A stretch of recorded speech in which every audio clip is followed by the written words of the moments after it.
தஞ்சை மாவட்டம் கும்பகோணம் அருகே சீனிவாச நல்லூர் ஊராட்சியில் உள்ள பாங்கல் கிராமத்தில் திருமண நிச்சயதார்த்தத்தில் சாப்பிட்ட 40 பேருக்கு வாந்தி வயிற்றுப்போக்கு ஏற்பட்டு முருக்கங்குடி ஆரம்ப சுகாதார நிலையத்தில் அனுமதிக்கப்பட்டுள்ளனர். இதையடுத்து பாங்கல் கிராமத்தில் சுகாதார குழுவினர் முகாம் அமைத்து வீடுதோறும் சென்று பரிசோதனை செய்து மருந்து மாத்திரைகளை வழங்கினர்.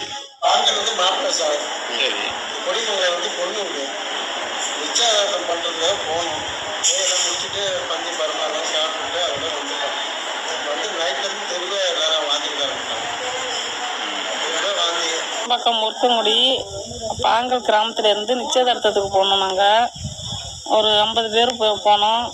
அங்கே சமைச்ச சாப்பாடில் என்ன இருந்துச்சுன்னு தெரில. வந்தது 3-2 மணிலேருந்து எல்லாருக்குமே வயிற்றால வாந்தி சார். அப்புறம் எல்லாம் ஜிஹெச்சி போனோம். இங்கே முருக்கங்குடி ஜிஹெச்சி போனோம். அங்கே எல்லாருக்கும் பாட்டில் போட்டிருக்காங்க, மாத்திரை மருந்து கொடுத்துருக்காங்க. 50 பேர் போனோம். பக்கத்தில் பாங்கல் கிராமத்துல இருந்து கொடாச்சேரி சென்றோம். அங்கே ஃபங்க்ஷன் நிச்சயதார்த்தத்துக்காண்டி சென்று போயிட்டு வரும்போது அங்கே போய் சாப்பிடும்போது எங்களுக்கு சாப்பிட்டு வந்து முடிச்சுட்டு வந்தோம். திரும்ப நைட்டு வந்து எங்களுக்கு வாமிட்டு இது மாதிரி லூஸ் மோஷன் ஆகிடுச்சு ரொம்ப அதிகமாக. அதுக்கப்புறம் நாங்கள் ஜிஹெச் உடனே போய் பார்த்தோம். அங்கே நல்லா ட்ரீட்மெண்ட் எடுத்தாங்க. எடுத்ததுக்கப்புறமா எங்கள் தெருவில் வந்து முகாம் போட்டிருக்காங்க. இப்போ எல்லாத்துக்கும் ஓரளவு பரவாயில்ல. எவ்வளோ பேருக்கு வாந்தி மயக்கம்?